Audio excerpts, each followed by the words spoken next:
Hi! In this video, we will see how we can discover hidden SSIDs and why it's not recommended to use this practice as a security measure.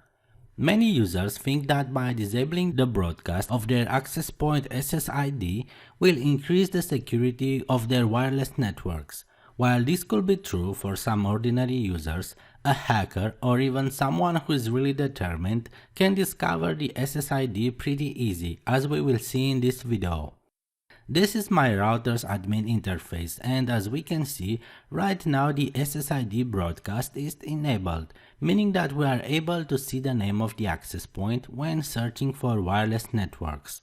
Let's connect to our Kali Linux machine, which runs on the Raspberry Pi, and let's display the list of available wireless networks by using the aircrack-ng followed by our wireless interface, WLAN 0. We can find the wireless lab network, and as we can see, this is set up to use open security right now, meaning that any client will be able to connect to it. Let's switch back to our router's admin's interface and disable the wireless SSID broadcast. This setting will stop broadcasting the SSID, so only the clients who already knew this ID will be able to connect. I will then save and apply the settings. Back to PuTTY, let's tap the aircrack-ng command and run it one more time. And this time we can't find our wireless lab network in the list of available wireless networks. Instead, we can find a network which uses open security, the same security that our network is using, but this time there is no ESSID available. We can see that the length of the name of this ESSID is 11 characters. This appears to be our network, but how we can find its SSID? First, let's find out more information about this network. In order to do that, I will start a new SSH connection to the Kali Linux machine, and we will use both these windows right now. So I will connect again to the Kali machine and we'll use the aircrack-ng command, and then we need a few details about our access point, like its MAC address and the channel that is using.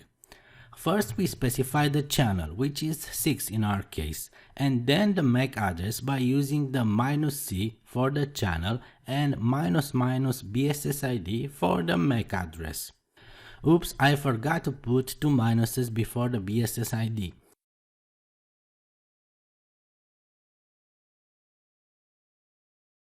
And now we can see that our unidentified network has a client that is connected to it. This is my phone that I'm using as a legitimate client to connect to the access point, assuming that a legitimate client already knows the secret ESSID. Right now my phone is connected to the network but in sleep mode, meaning that the screen of the phone is turned off. Watch what happens when I start using my phone. Immediately the hidden ESSID is revealed. Why is that? Because the client will generate a probe request and probe response packets that will contain the SSID of the network, thus revealing its presence. So the point is, even that the access point does not broadcast its SSID, we were able to find it by watching for a legitimate client that connects to the access point. But waiting for a client to connect to the access point can take few hours, even days. That's why this is considered to be a passive technique. But isn't there a faster way to make the client send these probe request packets? Fortunately for us, there is. We can force the client to reconnect to the access point by sending deauthentication packets to all connected clients in the behalf of the access point. How cool is that? So we tell to all of our clients that are connected to the access point to disconnect, and when they try to reconnect back, we intercept the probe request and response sent to and from the access point. As these contain unencrypted information, we will be able to intercept the SSID of the wireless network. Let me run the aircrack command one more time in order for the ESSID to display the length of its name instead the actual SSID. We'll leave this window in background, and on the foreground window we issue the command that sends the deauthentication packets. We use the areplay-ng command in order to send the deauthentication packets. The -0 option specifies the deauthentication type of attack.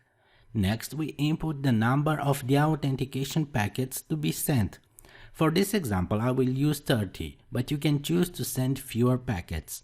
Next, we need to specify the MAC address of our access point, followed by the MAC address of an already connected client, and finally the interface that we use to send the packets, which in our case it will be WLAN 0.